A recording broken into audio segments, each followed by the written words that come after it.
Jeg vil vise, hvordan man kan lave en strikkeprøve i de her falske snoninger.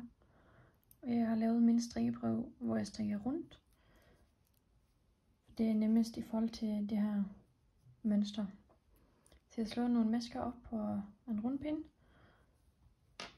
Og så har jeg strikket nogle omgange her. Og det her mønster, det strikkes over 4 omgange, hvor man strikker 4 forskellige type omgange for at skabe det her mønster. Så jeg vil først vise den første omgang, hvor man så strikker, man skal altid strikke vrang over de her vrangmasker, der ligger mellem snoningerne. Så de strikkes vrang. Og så har jeg 2 retmasker her. Og så skal jeg strikke en maske ret. Og så skal jeg lave et omslag på pinden. Og det gør jeg ved at tage min højre strikpind bag om tråden.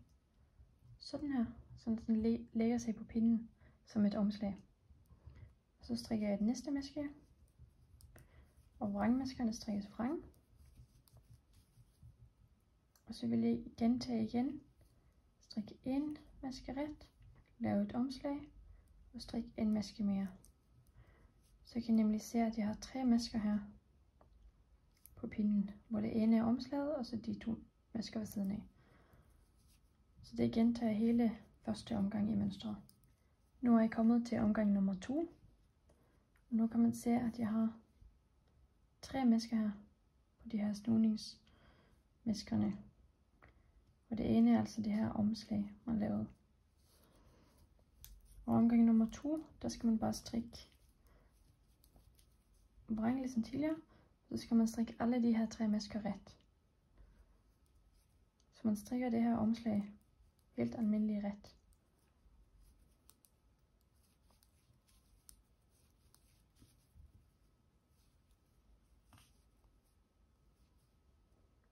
Sådan her. Det gør man hele omgangen. Nu kan man se, at det så småt begynder at ligne nogle snoninger her. Og omgang nummer 3, det er bare præcis det samme som omgang nummer 2. Så alle de her 3 masker skal strikkes ret. Man kan nemlig se her, at her var vores omslag, som så er blevet strikket en gang. Og så skal den strikkes en gang til. Så når man kan se, at der er et omslag, og at det bliver strikket en gang og en gang mere.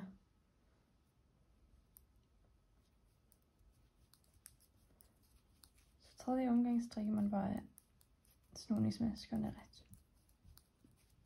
Nu har jeg kommet til den 4. omgang, som så er den omgang, der laver den her, det der ligner en snoning. Og det er altså en indtagning, vi skal til at lave. Og den laves ved, at når man kommer til de her snoningsmasker, når man har de her 3 masker, så tager man den første maske ret af, uden at strikke den. Så man tager den bare af på pinden. Så strikker man de næste 2 masker ret. Og så bruger man sin venstre strikpind til at løfte den første maske, den man tog løst af, over de 2 andre masker. Sådan der. Så har man igen 2 masker på pinden. Så man tager den første maske ret løst af, strikker 2 masker, og bruger venstre pind til at løfte den første maske over de 2 andre. Så kan man se, at så vil det ligne sådan en snoning her. Og det gentager man hele omgangen. Nu har jeg strikket min 4. omgang, og jeg er tilbage til mit udgangspunkt med 2 retmasker på de her snoningsmaskerne. Så nu vil jeg igen strikke om den første omgang, hvor man strikker en maske og laver et omslag og strikker en maske mere. Og sådan vil jeg bare fortsætte opad, indtil jeg har i hvert fald 10 cm, så jeg kan måle min strikkefasthed. Når du har strikket så langt som du vil, for at kunne måle din strikkefasthed, så lukker du bare maskerne af. Almindeligt.